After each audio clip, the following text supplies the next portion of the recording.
What's up, guys? Another V8 Vega update here. Sorry, those lights might be kind of blinding you a little bit. We got some new LEDs in the garage, and life is good. Real busy. Can't seem to find a Turbo 350 trans for this thing. I don't even remember the last video if I had even talked about it, but I ripped the old one out of this thing. It turns out it's an air-cooled Vega transmission, but it had the same sump as a 350, so that's why I got it wrong, and it doesn't bolt up. So that's out of there. I'm hopefully gonna sell that on, make some of that money back, which would be awesome because I know getting a good Turbo 350 is not going to be cheap. And I know what you guys are thinking, put a stick in this thing. I would, but it's a lot of extra work and money, and I want to get this thing ready to go. I want to drive it by May, so it's a pretty steep plan there, but I think it can be done because, as I'm about to show you, things are really coming along. But one thing that I thought would be cool to show you guys is the Primus. I got these really pretty sweet V8 badges. See, they got the American flag there and then the checkered flag, because this thing's going to be a racing monster. I don't know if I'll take you to the track. But that's pretty cool. I got two of these, so I was thinking maybe I'll put them under Vega, or like maybe on both sides where the GT paint is. So those are cool. Still need an oil filter for the thing. We got some sweet 3-inch headers. So that's awesome. These things are gonna scream. It's gonna be pretty great. These were actually really cheap, 87 bucks. And looking at the welds in these things, they're actually real nice. And it seems like they're actually made pretty well. So I guess, spend your money where you need to, because, obviously I haven't actually tested these things out yet, but they're not rusting just sitting around. I'm pretty sure they're stainless, and, I could have spent 300 bucks on headers. But again, budget build, and I think these things are going to sound good and be pretty cool. So came with the gaskets and stuff. So I know you guys are waiting to actually see what's going on with this thing. So I'm going to bring the camera up to the front, see if I can kind of angle it so I can show you guys what's going on with the V8, because as we speak, it's in there. Still got to pull it back out so I can do some heater hose stuff, but I'll show you guys that right now. Let's go. Alright guys, so here it is. She's looking pretty cool in there, I gotta say. It's gonna be awesome having the hood on this thing and then, pulling it off and people going, whoa, there's a small block in there. I know it's not that huge of a deal because this is kind of a common swap, but I'm pretty pumped about it. So we got the cooling system done. Actually, look at how tight this thing is on there. It took a lot of WD-40 and just anger and blood, sweat, and tears to get that sucker on there. Same with the lower radiator mount. This thing's looking a little beat up, just some of the fins, because, I bump it around a little while fitting it up, but it should be okay. You can see right there that fitting's on there pretty tight. Then we got this little 90 in there, because basically the engine's lower radiator hose sits lower, so I actually had to bring it up with two of these plumbing pipes. I think they're made out of brass, just two 90s, just one down there, just to get it to come up, and luckily they were fit perfectly, so that's awesome. And if we back up here, you guys can see got the power steering pump on there, and it's kind of cool. It looks a little Mad Max. It hangs down, but I'm really stoked to be able to keep power steering in this thing, because I think it's really going to need it with all that extra weight of this V8 right over the front wheels. So there's your passenger side motor mount, real simple. It actually just bolted straight to the idler arm, which was awesome because they stamped these kits out, so made it real easy for me. Please excuse my terrible welds over here.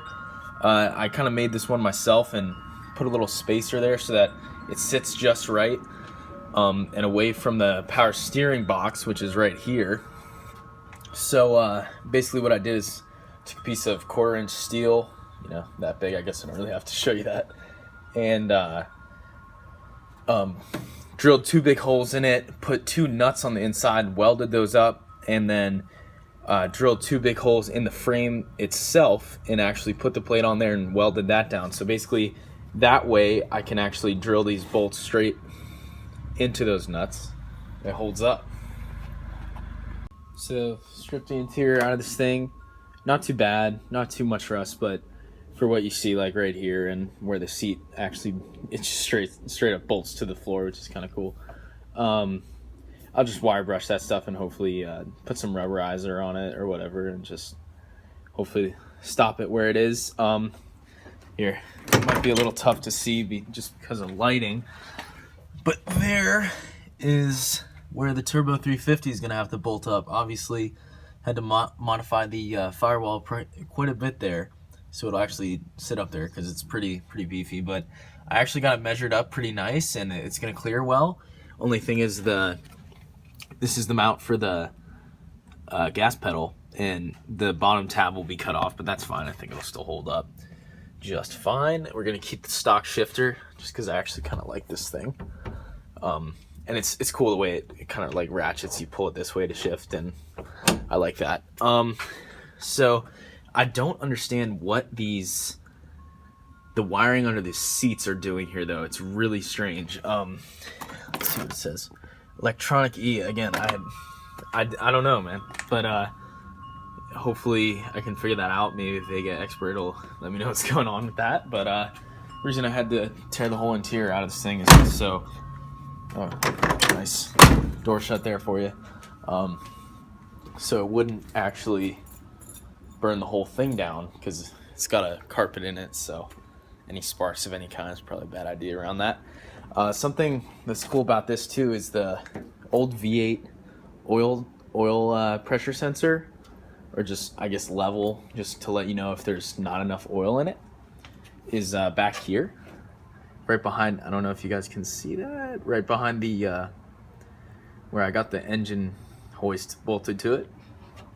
And basically, for the V8s, it was a single prong just because the light would come on if you had low oil pressure. But with this, it's 3 prongs because it plugs into the gauge. But it's really cool, that actually threaded perfectly in there. So that's another thing, just check it off the list. I think wiring this thing is actually going to be a piece of cake, because the starter, well, at least the starter is pretty much exactly the same as the one that was out of the Vega. So sorry guys, another interruption there, just parents coming in and out trying to talk to me, so a little awkward, but it's okay. So as I was saying, the starter is pretty much exactly the same, and because I labeled all that stuff right there, it should be real easy to just put it all back on there. Only thing is the alternator came with a plug right there. So this one doesn't really look, oh, sorry, heater hose in the way. This one doesn't really look like it has that going on. Oh wait, it's got one right there. It's differently shaped, but I can definitely adapt that to what's going on over here because I have plenty of crimps and whatnot. So yeah, it's really coming along. I'm really excited to get this thing running.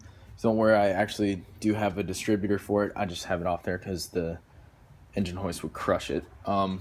It's electronic, got to learn how to wire it, but that'll be probably a lot more reliable than the points that were in this thing, or that were in the V8.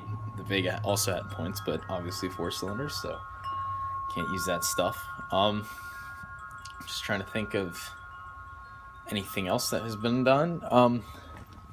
I remember mentioning this before. The power steering pump hangs down real low. Anti-roll bar or sway bar, whatever you want to call it, it's going to foul on that, so I got to figure something out about that. Either just completely remove it or keep it and somehow mess with it till it's just right. I had to cut the subframe. You can actually see where the metal is glowing a little there because I had to chop it to clear the power steering pump, but I'm pretty proud of that because I made all my own mounts. They're adjustable for the pump, and the belt is nice and tight on that thing, so that's exciting. Oh, Alright, one thing I forgot to show you guys is the trans. There she is.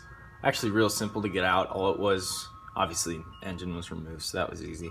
Just a cross member in the back of it, and then the speedometer cable kick down was already off because that actually attaches to the carburetor, so that's fine. But yeah, there she is. Got all the wheels off a while ago, painted up those plates that go behind the disc brakes because we're really going to need disc brakes for this thing with all that power. Obviously not too much because just got a little 2-barrel on there. But spruced the engine up. I had to cut the sump so it would actually clear the steering. So that's done. And I'm hoping that sucker isn't going to leak. It took so many welds and it looks absolutely terrible. I'm not going to lie to you. But as long as it does the job, it does the job. So I'm hoping that'll hold up. I redid the fuel lines on this thing. This is a nice new fuel filter, which you can actually replace the innards. So if it gets all gunked up from the first turnover, but shouldn't too much. There may be a couple metal shavings in the gas tank just because I had to fabricate it a bit. But it shouldn't be too bad because it's a brand new tank. So here are the heater hoses. Luckily, I had hose clamps for absolutely everything. Happen to have a coffee can with just all the goods in it, so that's cool. But basically, you can see there's the heater, and look at how close that is to the valve cover. So I had to basically just hammer the heck out of those things until they were out of the way. And now what I got to do is cut them. And I think what I'm going to do after that, well, I know what I'm going to do after that. I got to pull the engine, obviously, is put these 90s in there, so a little brass one, and just JB weld them real good. Because I've used that stuff on a motorcycle engine, and it was the crankcase, just, you know, where all the gears are, and it held up great. That stuff is unbelievable. So I'm thinking it should be able to stand up to a little bit of hot coolant. And got the bigger 90 on here. I'm gonna have to trim that so that it doesn't push out too far and hit the valve cover, because that would suck. But yeah, cooling system other than the heater hoses is done, which is really exciting. No kinks of any kind anywhere, so that's hype. The reason I still have the stand, what am I saying? I always call this thing a stand. The hoist still on it is because these are the only mounts I have right now for the engine, right?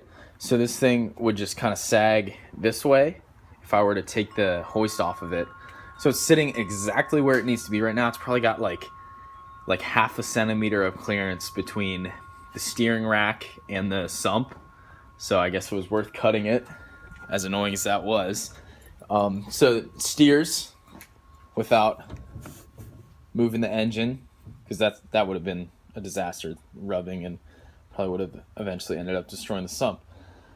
So as you can see, guys, I stripped the entire interior out of this thing. Not too much rust. I think for what I do see, I'll try to, you know, wire brush it down. And all right, guys, so I think I pretty much covered most of what I've been getting done. I know it's been a long time since I made a video. It's just a lot of work, and it's tough with everything going on in school. There's always something, you know, the way high school goes, especially at this place. So been doing as much as I can, and gonna try to keep updating you guys. I know not many people watch my videos yet, but if any of you guys happen to know anything about some guy having a Turbo 350 or where I can find one, just leave a comment, because it's starting to turn into a wild goose chase. I have been searching for weeks and I can't seem to find any, which is a little strange because, you know, GM made a zillion of them, but I guess they're old now. So I was talking to a transmission guy. He said, you know, it's old and they're getting harder to find because who wants a 3-speed anymore but a weird guy like me. So I think that's about it for today, guys. Thanks for tuning in, and hopefully sometime soon we'll be starting this sucker up and driving it once the brakes are done. So engine's in. It's all uphill from here. We got it though. Take it easy, guys. Wait, before I end this video, I just wanted to say real quick, shout out to my man's K-Stacks for actually saying, you know, where's another video, I'm interested, and get me kind of motivated to actually make another one. So thanks, man. And also, I can't end this without saying "Go Birds" because go Birds. I hope that gives us a little bit of good luck, and who knows, maybe one day I'll put a Birds emblem on the Vega because it's green. So again, go Birds, and I'll see you guys soon.